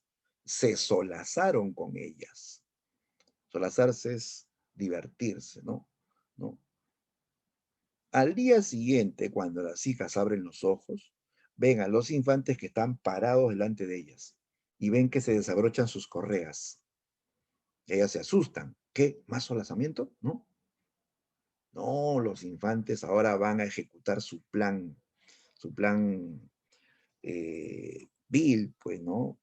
Perverso. A las mujeres a las hijas del Cid, pues las arrastraron así desnudas, las amarraron a unos árboles, ¿no? Cogieron látigos y dijeron, esto va por aquello del león, vais a ser injuriadas por la ofensa del león, ¿no? Las hijas dijeron, ¿por qué tanta humillación? De una vez cojan las espadas, colada y tizona, y córtenos el cuello. Preferimos morir antes que ser humilladas. Es que ese era el lema de la época, morir antes que ser humillado, ¿no? Pero los infantes querían humillarlas para vengarse en sí. Y comenzaron a azotarlas. Hicieron una competencia de azotes. ¿Quién azotaba más fuerte?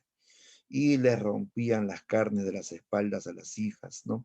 Las hijas gritaban, las hijas llamaban, invocaban a todos los santos de la fe, pero no había santo que detenga el brazo de los infantes. Estos cobardes azotaron y azotaron hasta dejarlas inconscientes, ¿no? Pensando que las han matado, huyeron, montaron sus caballos y huyeron, diciendo que las fieras se encargarían de esos cuerpos, ¿no? Esta es la afrenta de Corpus, chicos. La flagelación de las hijas en el robledal, el bosque de Corpus. Las hijas van a ser salvadas luego por un sobrino del Cid llamado Minaya, ¿no? Que las va a llevar ante su padre, ¿no? Cuando el Cid ve a sus hijas tan maltratadas, siente que su honor ha sido pisoteado por segunda vez. Y el Cid le reclama justicia, quiere venganza, ¿no? Va donde el rey y a él le reclama. Le recuerda que él las pidió en matrimonio, que él se iba a ser responsable de lo que pudiera pasar, ¿no?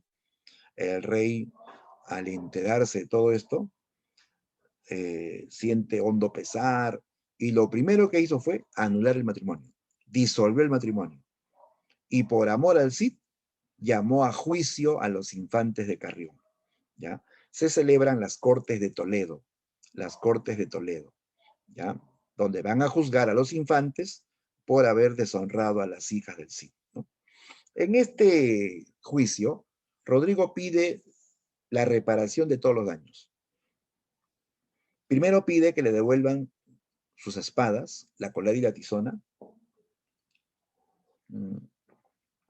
Pide que le devuelvan la dote que dio por sus hijas, una fortuna que dio por sus hijas al casarse. Y pidió finalmente un duelo que es llamado el juicio de Dios, ¿no? Ya, los infantes aceptaron devolver las espadas, incluso la dote, pero no quisieron el duelo. Eran cobardes, pues, no sabían que iban a morir, pues, ¿no? Iban a perder, ¿no? Entonces, no, el duelo no, él sí ya debe estar satisfecho, orgulloso debía sentirse de que nosotros nos hayamos casado con sus hijas, nosotros somos nobles de abolengo, merecíamos casarnos con hijas de reyes, de emperadores, no con las hijas de un infanzón, ¿no? No quisieron pelear, ¿no? Pero el rey ordena el duelo. Ya pues sí, nombra a sus dos vasallos leales, Martín Antolínez y Pedro Bermúdez, para enfrentarse a los infantes de Carrión. Se producen las justas, ya, según las creencias, ¿no? En estos duelos no ganaba el mejor, sino ganaba el que Dios decidía, ¿no? O sea, decían juicio de Dios, ¿no? Ya pues, se produce el choque de los guerreros y los infantes son derribados violentamente, ¿no? Reciben lanzazos y caen violentamente de los caballos. Y entonces Rodrigo está convencido de que el rey y Dios le han hecho justicia, ¿no? ¿No? Su honor queda reparado. Su honor se levanta más cuando vienen dos nuevos pretendientes para sus hijas. Otros infantes, los infantes de Navarra y Aragón, ¿ya? Que piden la mano de las hijas en segundas nupcias. Ya las hijas estaban separadas de los primeros, ¿no? El rey lo había permitido, ¿no?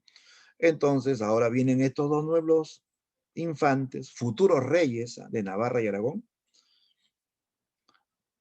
El rey le ruega al Cid que acepte, que esto elevará al máximo su honor, ¿no? El rey o el Cid ve con agrado esta petición y accede. Finalmente se pactan las bodas entre las hijas del Cid y los infantes de Navarra y Aragón. La obra culmina con las segundas bodas, ¿no? Con esto, el Cid logra su ascenso social máximo. El Cid ya no será un infanzón que ganó riqueza por la guerra, sino será miembro de la alta nobleza española, porque sus hijas se casan con futuros reyes. Bien, la obra se cierra así con este último ascenso del Cid, con la segunda boda de sus hijas. Ya, como te das cuenta aquí, todo gira en torno al honor. Al comienzo pierde el honor con el destierro, luego lo recupera con la reconciliación y los triunfos, ¿no? Lo vuelve a perder con la afrenta de Corpes, lo recupera con el juicio, con el duelo, y lo eleva más con las segundas bodas. El tema central es la pérdida y la recuperación del honor, ¿sí? Pero junto a esto van a haber otros temas. date cuenta que hay también escenas de batallas, de luchas sangrientas entre moros y cristianos. Ahí se ve el tema de la Guerra Santa, ¿ya? Otro tema, la Guerra Santa. Otro tema que se visualiza es el amor a la familia. Rodrigo eh, se duele mucho de la partida, de la separación, y lucha por recuperar a su familia. Se produce el reencuentro, la reconciliación, y vemos escenas pues muy emotivas donde el Cid demuestra ser pues el padre amoroso, el buen esposo, ¿no? Que ama a su familia, ¿no? Es otro tema, el amor a la familia. Después el tema del ascenso social por mérito de la guerra, el ascenso social también por mérito de matrimonios convenientes, ¿no? Y por último está el tema de los conflictos entre la nobleza de abolengo y la nobleza advenediza o nobleza guerrera. Ya se notan esas rencillas entre nobles, ¿no? Bien, por todo lo que hemos visto, muchachos, ¿esta obra mayormente es fantástica o es realista? ¿Cómo la han notado? ¿Mayormente fantástica o mayormente realista?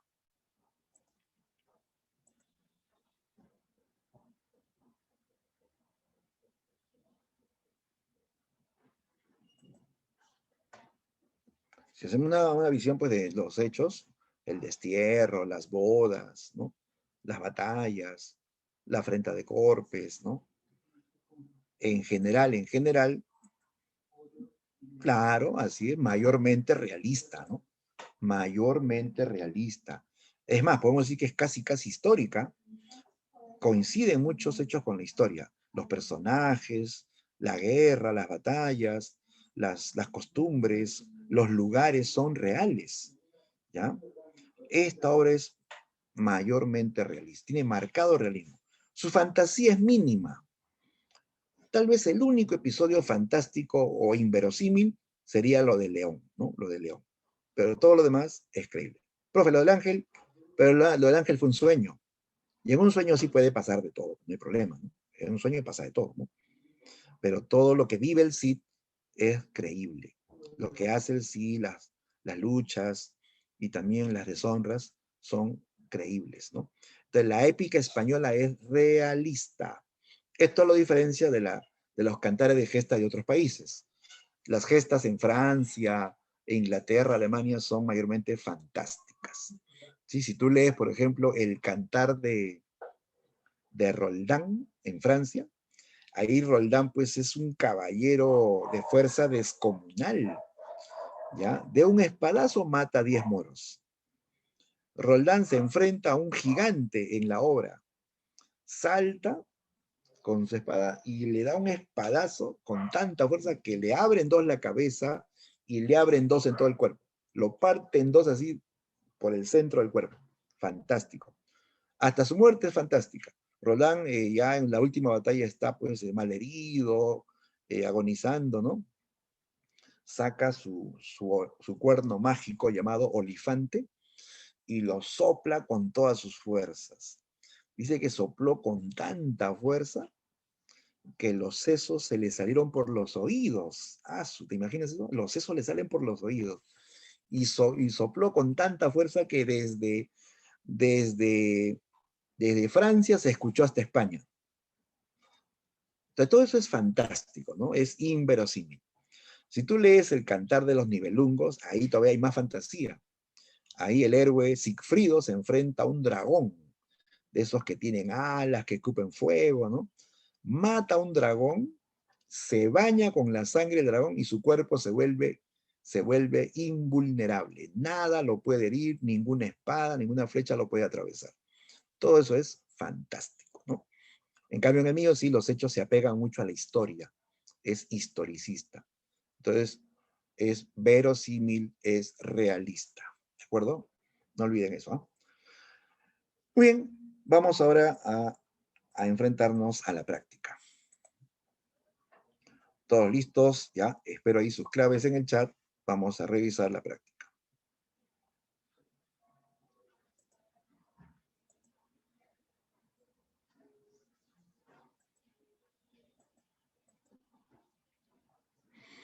Bueno, ahí tenemos unos episodios, no olvide las tres partes, el destierro, es el rey quien destierra al Cid, el rey Alfonso VI, ¿ya?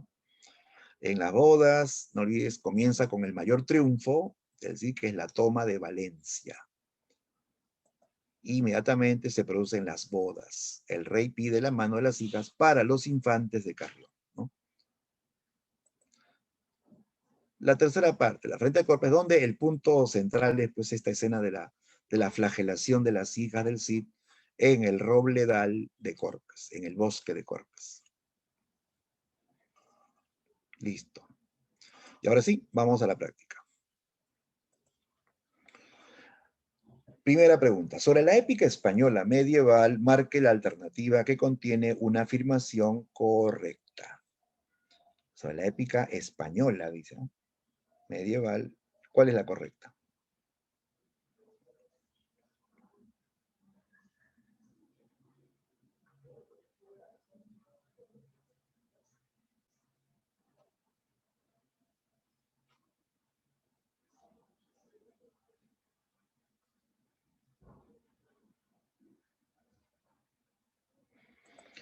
A ver, tu clave, tu clave.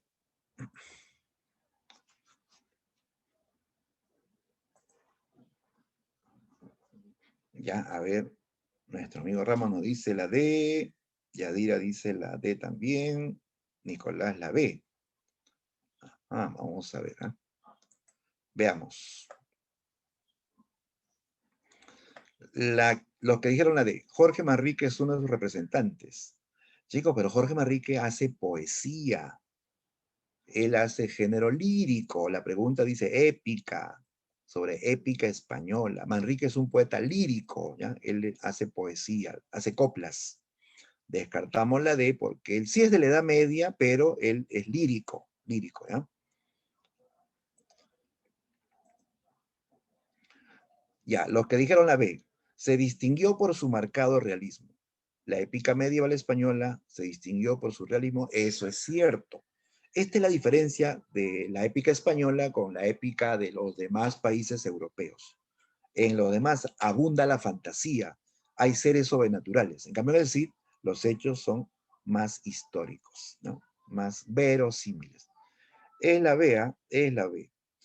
Descartámosla porque la épica española se desarrolla en el siglo de los juglares, siglo XII, ¿eh? Siglo XV ya es el final de la Edad Media, no, ahí no. La C tampoco porque no lo transmiten los trovadores, sino los juglares, ¿ya? Los trovadores hacen poesía amorosa. Bien, clave correcta, la B. B de beso. Ahí está.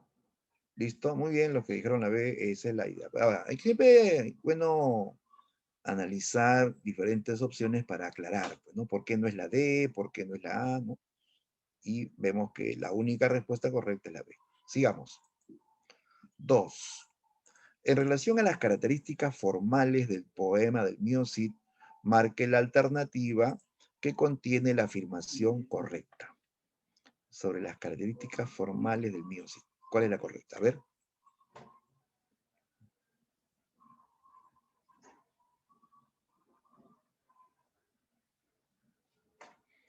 A ver, parece que ya tenemos claves.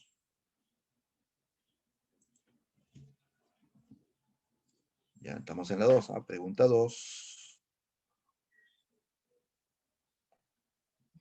¿Cuál es tu clave? ¿Cuál es tu clave?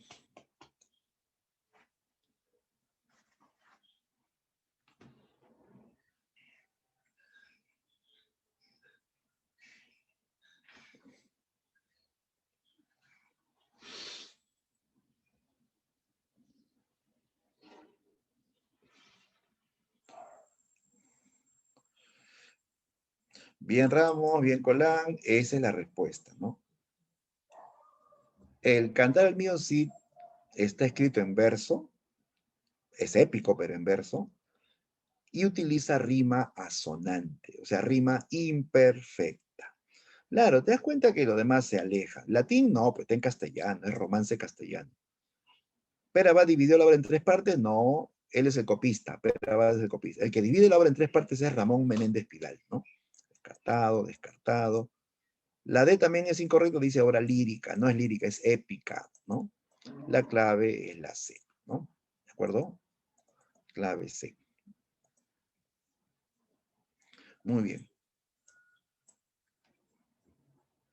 Siguiente pregunta. Con respecto a la verdad o falsedad de los siguientes enunciados sobre el poema del mío Cid, marque la secuencia correcta. A ver. El Cid, al ser desterrado por el rey Alfonso, parte desde el reino de Castilla. ¿Es verdadero o es falso? El Cid, al ser desterrado, parte del reino de Castilla. Claro, el Cid vive en Castilla. El rey Alfonso es rey de Castilla. Él lo destierra de Castilla. De ahí parte, ¿no? Hacia el exilio. Correcto, ¿ah? 2. Doña Elvira y Doña Sol son azotadas por los infantes de Navarra y Aragón. A ver, dígame, ¿cómo es esto? ¿Verdadero o falso? La 2, la 2.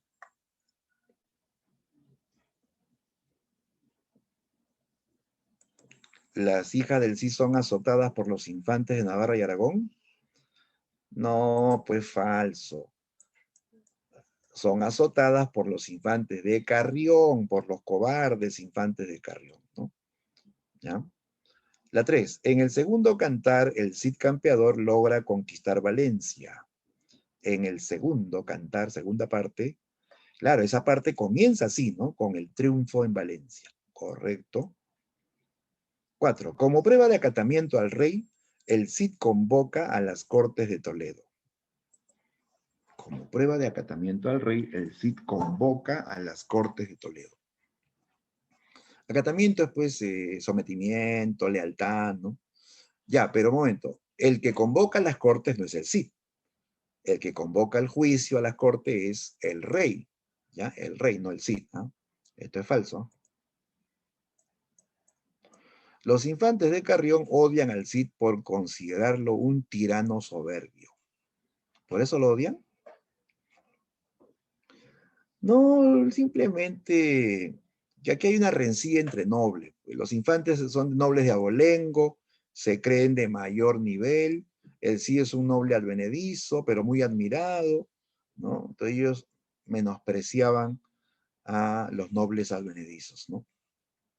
Simplemente eso. Entonces, esto es falso, ¿no? ¿Ya cuál sale?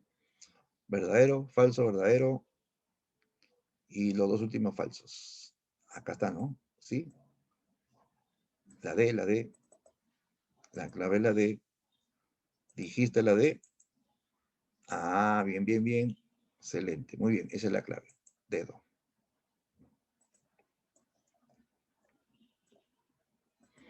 Siguiente pregunta. Ya, fragmento del poema del mío, sí.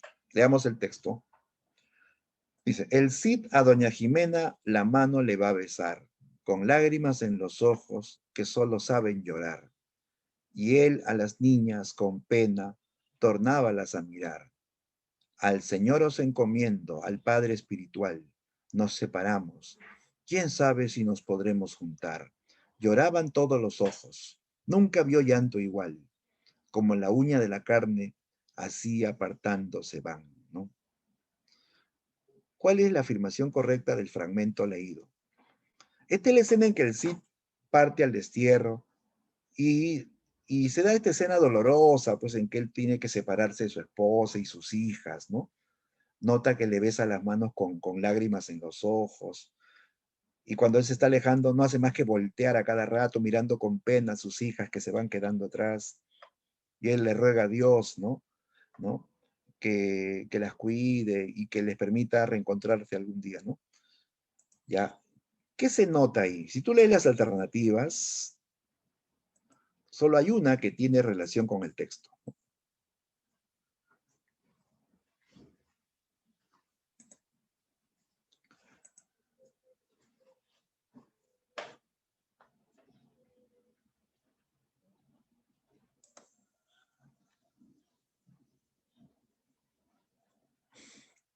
Respuesta, respuesta.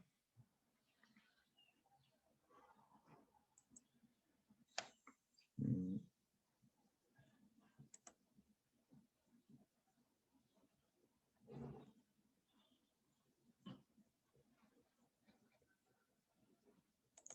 La respuesta efectivamente es la B. Es la B, sin duda, ¿no? Claro. Bien, Yadira, muy bien, dijiste, lo dijo primero. Ah, Sebastián también, Ramos, Nicolás, todos dijeron la B. Perfecto. Se nota ahí el tema del amor familiar, que es un tema de la obra. Él sí demuestra mucho amor por su familia. Se nota más en esta despedida, ¿no? Le duele mucho, ¿no? Separarse de su familia, ¿no? Ahí está, listo, clave B. Muy bien. Siguiente. 5. En relación al tercer cantar del poema Cid, marque la alternativa que contiene la afirmación correcta. Tercera parte, ¿ah? La última parte, ¿cuál se relaciona con la tercera parte?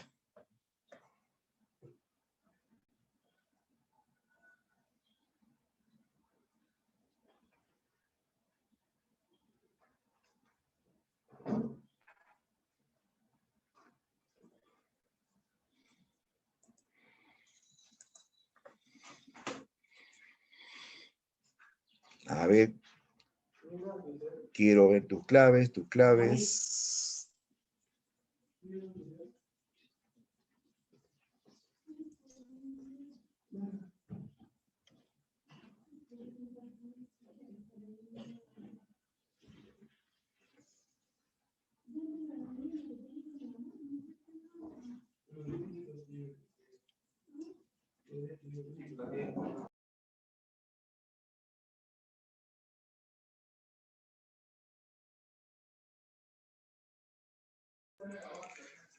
Vamos chicos, lancen sus claves. Estamos en la pregunta 5. Ya Ramos ya dijo su clave. ¿Será la respuesta? ¿Qué dicen los demás? Ya Colán también ratifica la clave A. Qué bien, ¿ah? Qué bien que se han dado cuenta de los detalles porque parecía que había varias respuestas, ¿ah? Pero solamente es la A. En la tercera parte, me acuerda que luego de la afrenta de Corpes, de la flagelación de las hijas, se produce,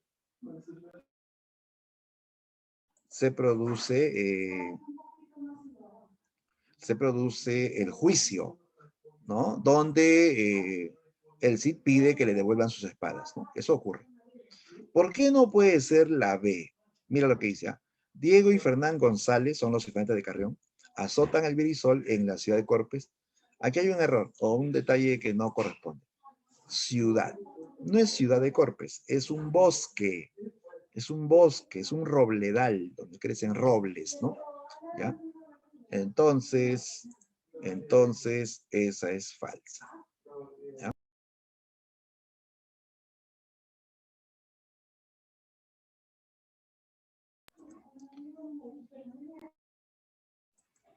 Ya, entonces la clave correcta es la A. ¿Ya? Solamente la A. Profe, ¿y la C no puede ser? El Cid campeador derrota a los infantes de Carrión en el juicio de Castilla. Primero que no es el Cid quien se enfrenta a los infantes, no son sus vasallos. ¿Ya? Y no es en Castilla, es en Toledo, en Toledo. ¿Ya? Se va descartando así. Quedamos con la A, sí, es la única correcta. 6. En relación a las características formales del poema del mío Cid, marque la alternativa que contiene secuencia correcta.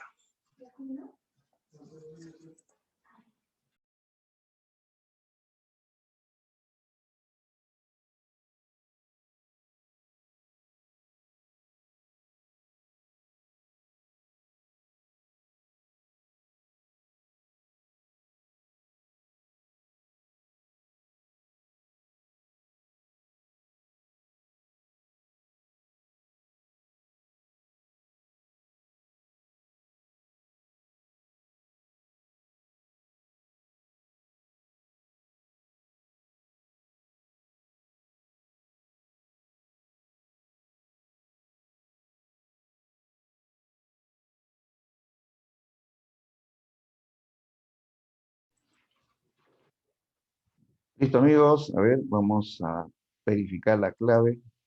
Veo tu clave, veo tu clave. Ya, por ahí veo una A. Veamos. Veamos. Dice, la métrica es irregular, los versos oscilan entre 10 y 20 sílabas. Esto es correcto. Está compuesto por 3 cantares, cada uno con 33 capítulos. Tiene 3 cantares, sí, pero cada uno tiene 33 capítulos. Esto es falso, esto no ocurre jamás. Solo son 3 partes y punto. ¿Ya? Un juglar llamado Perabat es el autor de la primera versión. Perabat es un juglar. No, Perabat es un monje español. Él es el que hizo la copia, ¿de acuerdo? Hizo la primera copia. No es el autor, tampoco es un juglar, falso. La rima empleada en este cantar de gesta es asonante. Asonante o imperfecta. Eso sí está bien. Correcto. Clave, clave. 1 y 4. La A de avión sale. ¿Ya? Es la A. Listo, muy bien. Coinciden todos en la. Perfecto. Ya está. Clave A.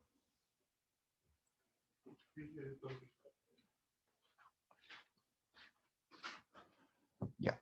7, pregunta 7. ¿Qué tema destaca en los siguientes versos del poema del Miosi? Leamos. Los reyes Faris y Galve derrotados están ya. Qué buen día que fue aquel, Dios para la cristiandad. Por una y por otra parte, los moros huyendo van. Los hombres del Miosi los querían alcanzar. El rey Faris en Terrera se ha llegado a refugiar, pero a Galve no quisieron abrirle la puerta allá. A Calatayud entonces a toda prisa se va, pero el Cid campeador le persigue sin parar y va detrás del rey moro hasta la misma ciudad. ¿De qué está hablando este fragmento? Mira, dice que fue un gran día para la cristiandad porque se han enfrentado a los moros y los han hecho escapar.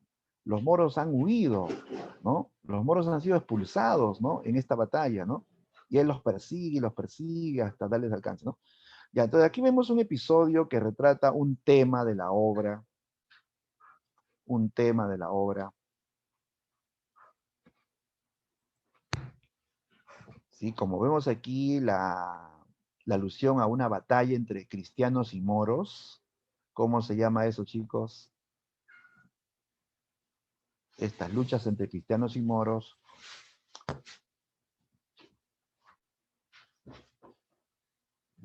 Claro, la Guerra Santa, ¿ya? Es la Guerra Santa entre cristianos y moros, musulmanes. La C no, porque dice hazañas guerreras del rey Alfonso, no, son las hazañas del Cid, del mío Cid, no del rey, ¿no? ¿Ya? Entonces, 7 dedo, 7D. Muy bien, muy bien. Dijiste la C o la D, ¿no? Ay, no, acá es D. Acá es D, porque no hay clave D.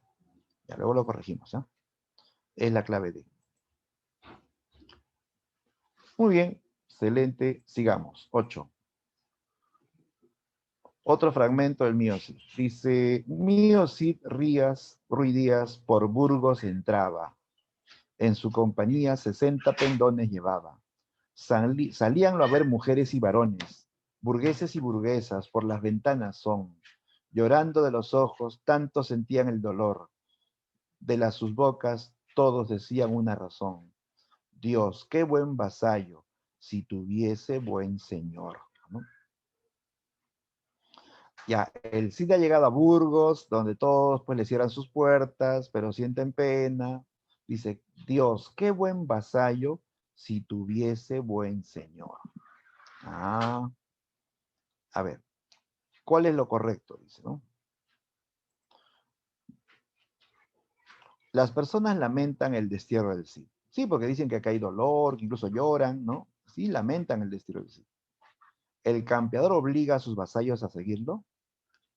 En el texto no se habla de que el Cid obliga a sus vasallos, ¿ah? Falso.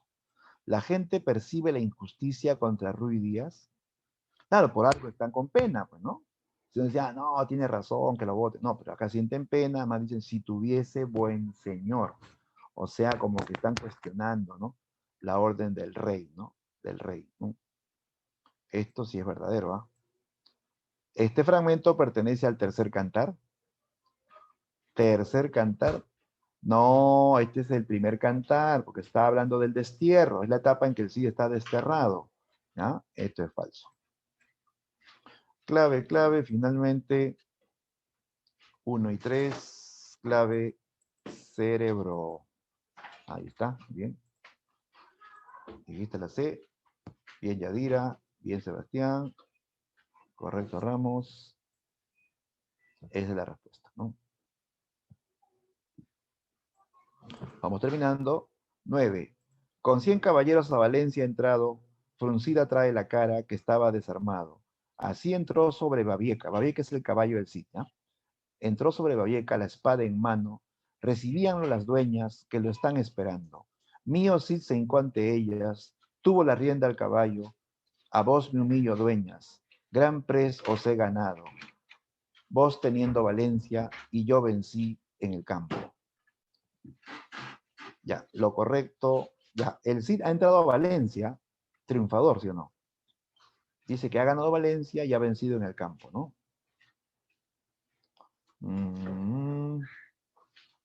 Ya, aquí chicos, la toma de Valencia, no se olviden, es el primer episodio del segundo cantar. Así comienza el segundo cantar, con el triunfo en Valencia, ¿ya? Clave correcta, la D de dedo. ¿Ya? Ahí sale la D.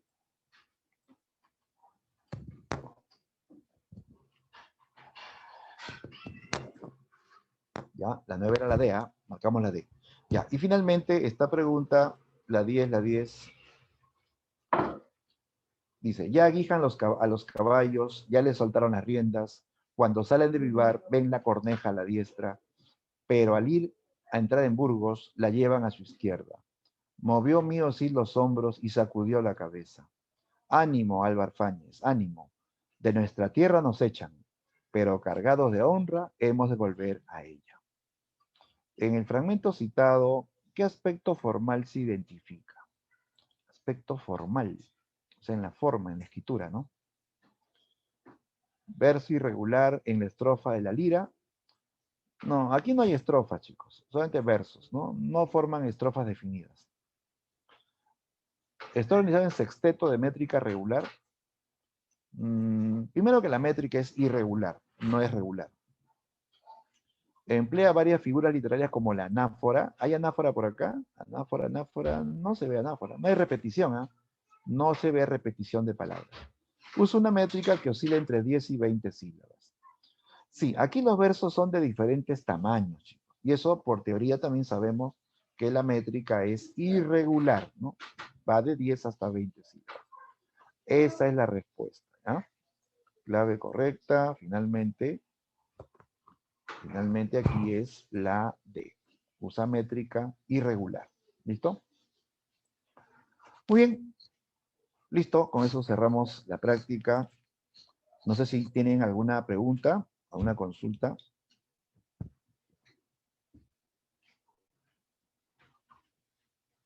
¿Todo claro, muchachos?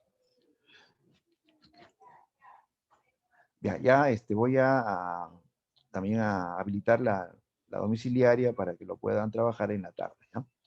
Muy bien, listo. Entonces, chicos, con esto estamos concluyendo y conmigo será hasta la próxima semana.